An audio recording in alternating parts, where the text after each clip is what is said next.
Kalamsing Rongphar বুলি Dokmoka এজন 28 বছৰীয়া ল'ৰা তেওঁ ইয়াতে কিছু ইনজুৰিৰ কাৰণে আহি হস্পিটেলত ভৰ্তি হৈছিলে।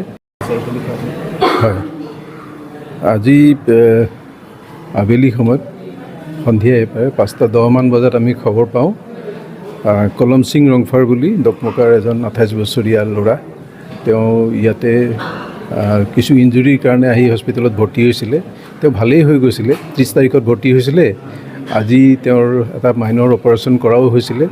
তাৰপিছত তেওঁ আবেলিলৈকে ঠিকেই আছিলে। আমাৰ চিষ্টাৰতো তেওঁলোকক লগ পাইছে। তাৰপিছত তেওঁ ইউৰিনেলত গৈছিলে। ইউৰিনেলত যোৱাৰ পিছতে বহুত দেৰি ইউৰিনেলৰ পৰা ঘূৰি নাহা দেখি তেতিয়া আমি যেতিয়া খা খবৰ কৰিলোঁ তেতিয়া গম পোৱা গ'ল যে তেওঁ খিৰিকীৰে ওচৰত এনেকুৱা সুবিধাজনক ঠাইত তেওঁ হেঙিং কৰিলে। গতিকে আমি ইতিমধ্যে পুলিচক খবৰ দিয়া হ'ল। আমাৰ সকলো ছুপাৰিনটেণ্ডেণ্ট ছাৰ, প্ৰিন্সিপাল ইনচাৰ্জ ছাৰো আহিছে। সকলোৱে আমি চাই পুলিচৰ প্ৰেজেঞ্চত ডেড বডিটো আমি ৰিকভাৰ কৰিলোঁ আৰু এতিয়া পুলিচক আমি সমজাই দিছোঁ।